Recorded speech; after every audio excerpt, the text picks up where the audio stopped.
On a avec nous M. Serge Mondin. Bonjour, Serge. Bon, moi, en fin de compte, pour bien situer ceux qui nous regardent dans le contexte de ce rapport-là, des journalistes américains m'avaient envoyé un dossier. C'était le programme du ministère de la Justice des États-Unis et du ministère de la Défense concernant l'établissement des camps de concentration. Les journalistes qui m'ont envoyé ça m'ont fait savoir que le dossier n'avait jamais été publié au complet aux États-Unis. Il y avait le directeur du Oakland Tribune en 1976 qui avait fait un article sur un des paragraphes, en fin de compte, concernant ce dossier-là. Malheureusement, une semaine après, sans qu'on sache pourquoi, il était mort. Donc, le document original en anglais, qui était en caractère très serré, n'a jamais été publié intégralement aux États-Unis. Et lorsque les journalistes m'ont envoyé ça, ils m'ont demandé, ils ont dit, écoute, ça, j'en aimerais savoir ce que tu en penses, puis que tu puisses faire des vérifications sur un dossier qui est réel et qui est croissant en même temps. J'ai fait des recherches, j'ai appelé à plusieurs endroits à travers les États-Unis et en Australie. J'ai reçu d'autres documents, soit d'ordre économique ou dans d'autres domaines, au niveau militaire, policier et autres, et qui m'ont confirmé qu'effectivement, non seulement il y avait un programme d'établissement de camps de concentration, mais que celui-ci était beaucoup plus élaboré que le document original le laissait croire au départ.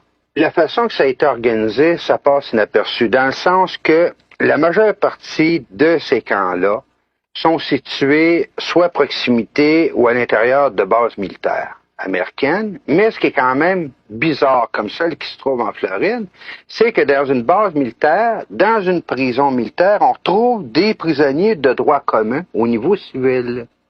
Et après avoir fait des recherches dans différents camps, y compris en Alaska, on a fini par découvrir qu'on maintenait un nombre très limité de prisonniers civils pour tenir les camps d'activité, mais que certains de ces camps-là pouvaient contenir jusqu'à 100 000 prisonniers et plus à l'heure actuelle.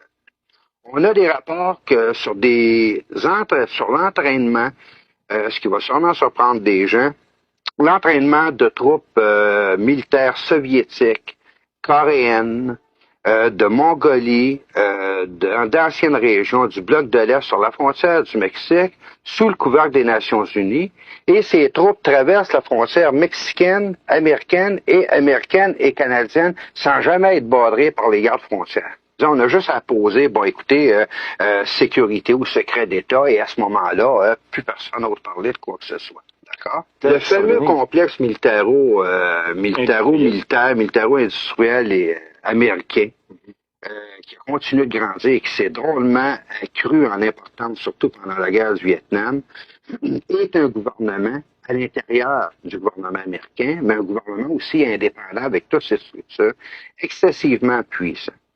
Il est à remarquer qu'on est en train, en même temps à l'heure actuelle aux États-Unis, de mettre sur pied ce qu'on appelle une force de police nationale tout à fait spéciale, dont, d'après les sources d'information que j'ai, les uniformes sont noirs, les chars d'assaut sont noirs, les hélicoptères sont noirs, tout l'équipement est noir d'un bout à l'autre avec des sigles rouges dont j'attends des copies. C'est un triangle rouge, effectivement, avec supposément 3-7 renversés qui correspondaient à des 6, tout différents, tout dépendant de l'angle sous lequel on le regarde. L'ex-agent de la CIA a confirmé qu'effectivement, toutes les sources d'information dans la revue étaient réelles.